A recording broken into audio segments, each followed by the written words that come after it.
یہ صرف سود اور سٹہ کے بازاروں میں ہی ہوتا ہے، ایسا نقصان تجارت میں نہیں ہوتا۔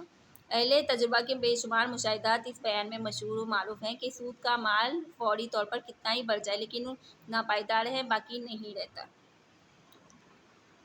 جبکہ ظاہری طور پر مال برباد نہ بھی ہو تو اس کے فوائد و برکات سے محرومی تو یقینی و لازمی ہے۔ یمحق اللہ الربا ویربی الصدقات، اس کے بارے میں اللہ کے نبی نے فرمایا کہ سود اگرچہ کتنا ہی زیادہ ہو جائے مگر انجام اس کا نتیجہ قلت ہے۔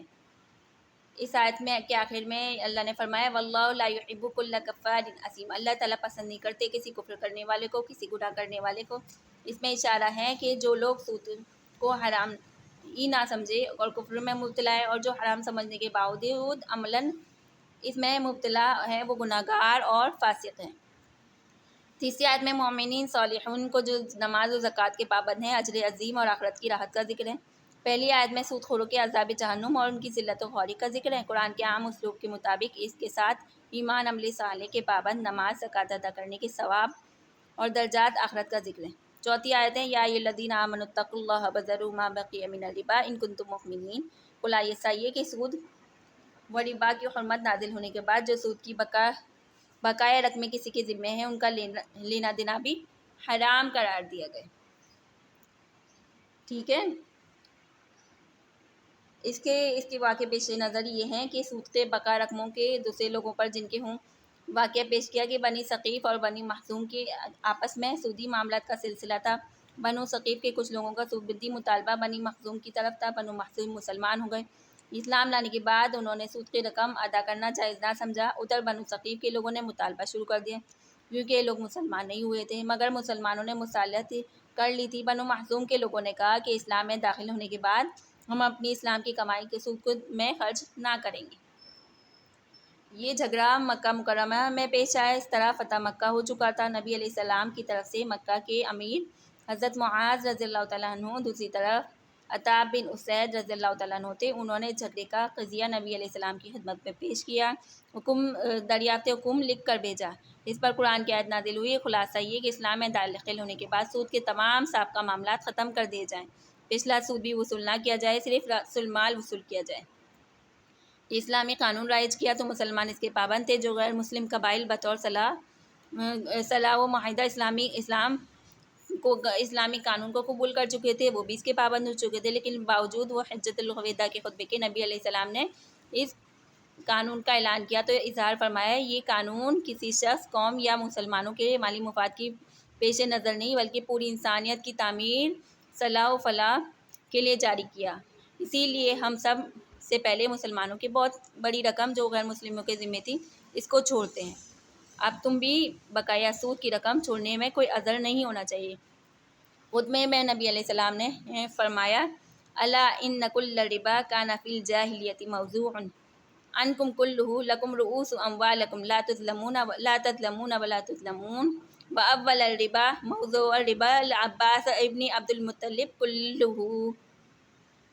زمانے جاہلیت میں جو سودی معاملات کیے گئے سب کا سب چھوڑ دیا گیا۔ ہر شخص کی اصل رقم ملے گی، سود کی زائد رقم نہ ملے گی۔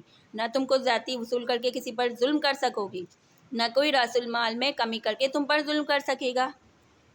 اور میں سب سے پہلے جو سود چھوڑا تھا وہ عباس بن عبد المطلب کا سود تھا، جس کی بہت بھاری رقمیں غیر مسلموں کے ذمے بطور سود کی عائد ہوتی تھی۔ قرآن مجید کی آیت متذکرہ میں واقع کی اشارہ بقایا سود چھوڑنے کا حکم ہے۔ شروع میں خطاب فرمایا یا ایھا الناس اتقوا اللہ، سنا ہے کہ اللہ سے ڈرو، اس لیے کہ اصل معاملہ کا حکم بدلا ہے۔ قرآن کا حکم وہ خاص اشارہ ہے دنیا بھر کے قانون کی کتابوں سے ممتاز۔ جب کوئی قانون ایسا بنایا جائے جس پر عمل کرنے میں لوگوں کو دشواری معلوم ہو تو اس کے پیچھے اللہ تعالیٰ کے سامنے پیشی کے حساب، آخرت کے عذاب و ثواب کا ذکر، مسلمانوں کے دلوں ذہنوں کو اس پر عمل کے لیے تیار کیا جاتا ہے، حکم سنایا جاتا ہے۔ یہاں بھی پچھلے عائد شدہ سود کی رقم کو چھوڑنا دینا انسانی طبیعت پر بار تھا۔ فرمایا اتقوا اللہ، اس کے بعد فرمایا حکم دیا ضرور ما بقیہ من الربا، چھوڑ دو بقایا سود کو. آیت کے آخر میں فرمایا ان کنتم مؤمنین، اگر تم ایمان والے ہو. اشارہ ہے کہ ایمان کا تقاضا حکم خداوندی کی اطاعت ہے. یہ چونکہ تابع نفس پر بھاری تھا، اس لیے حکم سے پہلے فرمایا اتقوا اللہ، اور حکم کے بعد ان کنتم مؤمنین دونوں ملا دی. ٹھیک ہے. اس کے بعد 5ویں آیت میں مخالفت کی وعید کو سخت سزا سنائی گئی کہ اعلان سن لو کہ یہ وعید شدید ایسی ہے کہ کفر کے سوا بڑے بڑے گناہ پر قرآن میں کسی وعید نہیں. اس آیت میں کے آخر میں فرمایا وَإِن تُبْتُمْ فَلَكُمْ رُؤُوسُ أَمْوَالِكُمْ لَا تَظْلِمُونَ وَلَا تُظْلَمُونَ، یعنی اگر تم توبہ کر لو اور آئندہ کے لیے سود کی بقایا رقم چھوڑنے کا عزم کر لو تو تمہارے اصل رأس المال مل جائیں گے. نہ تم رأس المال سے زائد حاصل کر کے کسی پر ظلم کرنے پاؤ گے، اور نہ کوئی اصل رأس المال میں کمی یا دیر کر کے تم پر ظلم کرنے پائے گا. اس میں اصل رأس المال دینے کو اس شرط کے ساتھ مشروط کیا کہ تم توبہ کر لو اور آئندہ کو سود چھوڑنے کا عزم کر لو، تب اصل رأس المال ملے گا.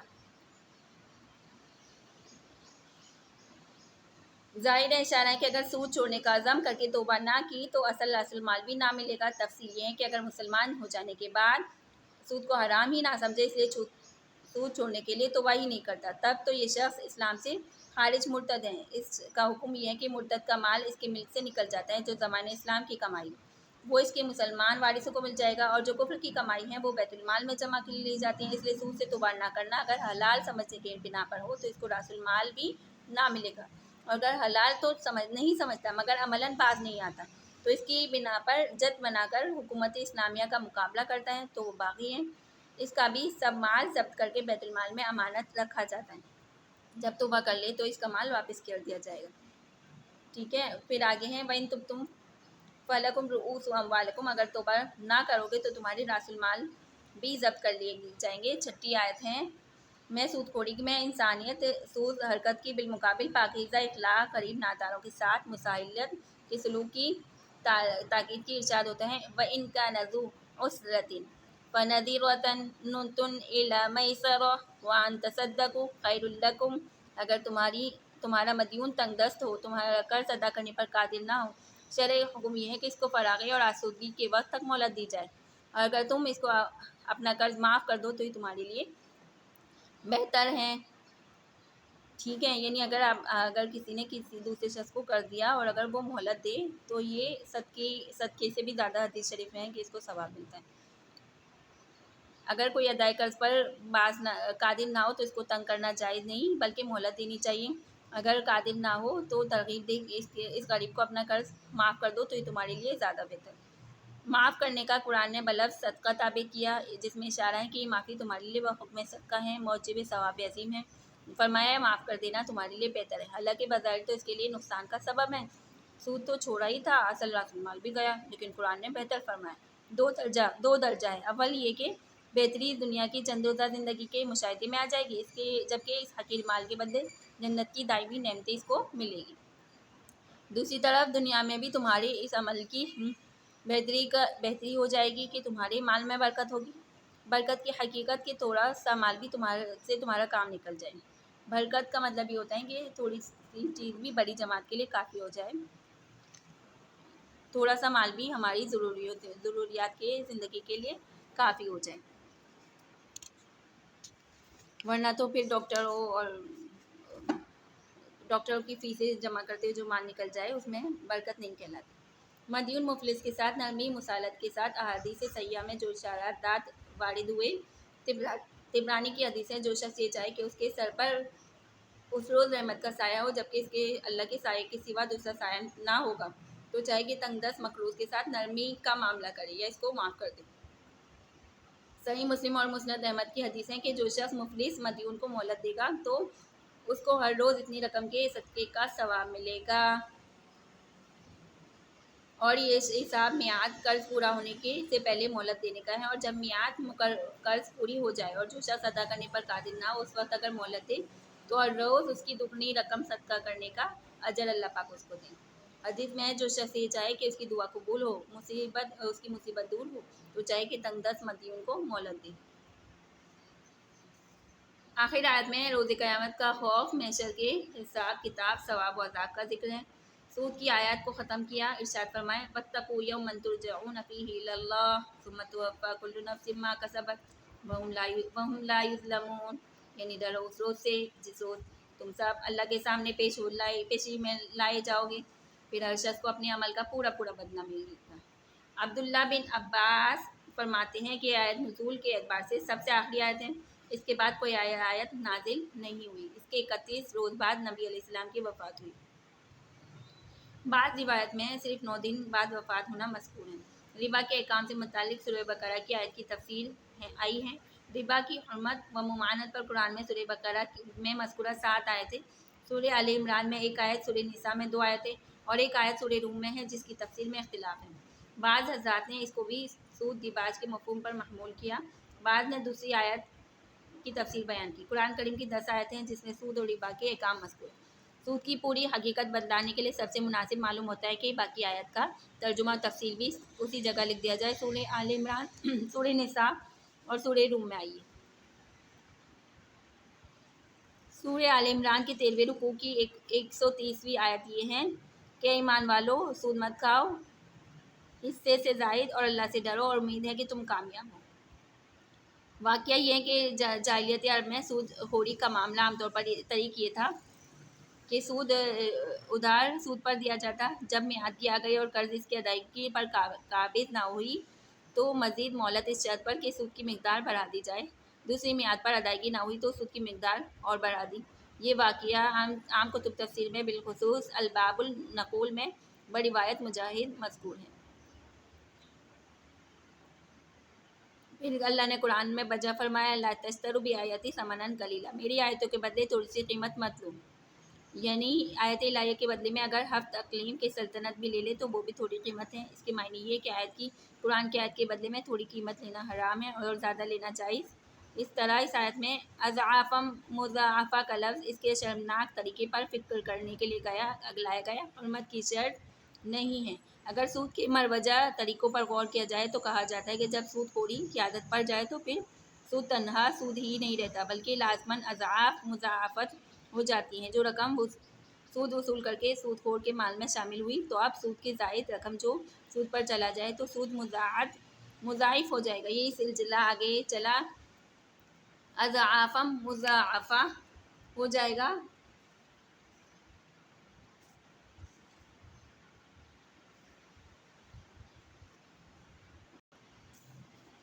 مفسرین نے ربا اور زیادتی پر نظر کر کے آیت کو سود دیباج پر محمول کیا۔ تفسیر فرمائے کہ سود دیباج کے لیے اگر بظاہر مال کی زیادتی نظر آتی ہے مگر در حقیقت وہ زیادتی نہیں، جس کسی شخص کے بدن پر ورم ہو جائے تو بظاہر جسم میں زیادتی ہے، لیکن عقلمند اس کو زیادتی سمجھ کر خوش نہیں ہوتا بلکہ ہلاکت کا مقدمہ سمجھتا ہے۔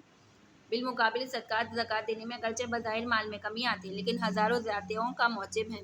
جو شخص فاسد مادے کے اخراج کے لیے مسلح رہتا ہے تو فسد کھلوا کر خون نکلواتا ہے، اسی طرح بظاہر کمزور نظر آتا ہے، بدن میں کمی محسوس نہیں ہوتی مگر جاننے والوں کی نظر میں یہ کمی اس کی زیادتی اور قوت کا پیش خیم ہے۔ بعض علماء تفسیر فرماتے ہیں کہ آیت کو سود و دیباج کی ممانعت پر محمول نہیں فرمایا بلکہ اس کا مطلب یہ کہ جو شخص کسی کو اپنا مال اخلاص اور نیت سے نہیں بلکہ اس نیت سے دے کہ اس کو یہ چیزیں دوں گا تو وہ مجھے اس کے بدلے میں اس سے زیادہ دے گا، جیسے بہت سی برادریوں میں نوتا کی رسم ہے، وہ ہدیے کے طور پر نہیں بلکہ بدلے کی غرض سے دیتے ہیں، یہ اللہ کو راضی کرنے کے لیے نہیں بلکہ غرض کے لیے۔ اس لیے آیت میں بظاہر مال بڑھا دیا جائے گا مگر اللہ کے نزدیک نہیں بڑھتا۔ ہاں وہ زکوٰۃ جو اللہ کو راضی کرنے کے لیے دی جائے اس میں بظاہر مال گھٹتا ہے مگر اللہ کے نزدیک وہ دگنا چوگنا ہو جاتا ہے۔ ٹھیک ہے۔ دوسری آیت میں نبی علیہ السلام کا خطاب وَلَا تَمْنُن تَسْتَكْثِرْ، یعنی کسی پر احسان اور اس نیت سے نہ کریں کہ اس کے بدلے میں کچھ مال کی ذاتی اس کو حاصل ہو جائے۔ سورہ روم کی اس آیت میں بظاہر دوسری تفسیری راجیں معلوم ہوتی ہیں۔ اول تو سورہ روم مکی ہے، اگرچہ ضروری نہیں کہ اس آیت میں یہ آیت مکی ہو مگر غالب گمان مکی ہونے کا ضرور ہے۔ آیت کے مکی ہونے کی صورت میں اس کی حرمت سود کے مفہوم پر محمول نہیں کیا جا سکتا۔ حرمت سود مدینہ میں نازل ہوئی تھی، اس کے علاوہ اس آیت میں پہلے جو مضمون ہے اس سے بھی دوسری تفسیر ہی کا رجحان معلوم ہوتا ہے۔ البتہ اس سے پہلے ارشاد ہوتا ہے فَأْتِ ذَا الْقُرْبَى حَقَّهُ وَالْمِسْكِينَ وَابْنَ السَّبِيلِ ذَلِكَ خَيْرٌ لِّلَّذِينَ يُرِيدُونَ وَجْهَ اللَّهِ اور عہدیداروں کو اس کا حق دو، اور مسکین اور مسافر کو، یہ ان لوگوں کے لیے بہتر ہے جو اللہ کی رضا کے طالب ہیں۔ آیت میں رشتہ داروں اور مسکینوں مسافروں پر خرچ کرنے کے ثواب کی شرط لگائی کہ اس آیت میں نیت اللہ کی رضا جوئی ہو۔ تو اس کے بعد کی آیت میں توضیح اس طرح فرمائی کہ اگر مال اس غرض سے دیا جائے کہ اس کے بدلے اسے زیادہ ملے گا تو یہ اللہ تعالیٰ کے لیے خرچ نہ ہوا، بلکہ اس میں ذاتی مفاد شامل ہو گیا تو ثواب نہ ملے گا۔ سود کے مسئلے میں اس آیت کو چھوڑ کر بھی مذکورہ صدر بہت سی آیتیں ہیں جن سے سورہ آل عمران کی آیت 130 میں مضاعف سود کی حرمت بیان ہے، اور باقی سب آیتوں میں مطلق سود کی حرمت ہے۔ اس تفصیل سے واضح ہوا سود خواہ اضعاف مضاعف سود ہو یا اکثر سود بہرحال حرام بھی اثر شدید کی مخالفت کرنے والے پر اللہ اور اس کے رسول کی طرف سے اعلان جنگ ہے۔ اچھا، اس کی تفصیل تو بہت زیادہ ہے، میں نے مختصر عرض کی ہیں۔ اللہ پاک اس کو سمجھ کر نیکی اور عمل کرنے کی توفیق عطا فرمائیں۔ اس کے جو معاشی خرابیاں جو پیدا ہوتی ہیں، اخلاقی خرابیاں پیدا ہوتی ہیں، اللہ پاک سود کے نظام سے بچائے اور اللہ پاک حلال روزی نصیب کرے۔ اللہ پاک اس پڑھنے پڑھانے کی برکت سے ہمارے وطن پر خصوصی نزدیک کرم کرے، ہماری دنیا کی زندگی میں بھی بہتری اور ترقی دے، اور ہماری آخرت کی زندگی بھی سنوار دے۔ اللہ پاک ہمارے جو اکابر اور مشائخ اور ہمارے پیاری دنیا سے گزر گئے، اللہ پاک ان کی بخشش کرے، اور اللہ پاک اس قرآن کریم کی برکت سے ہماری نیو جنریشن کو موبائل کے فتنے سے بچا لیں۔ الحمدللہ رب العالمین۔ السلام علیکم ورحمۃ اللہ وبرکاتہ۔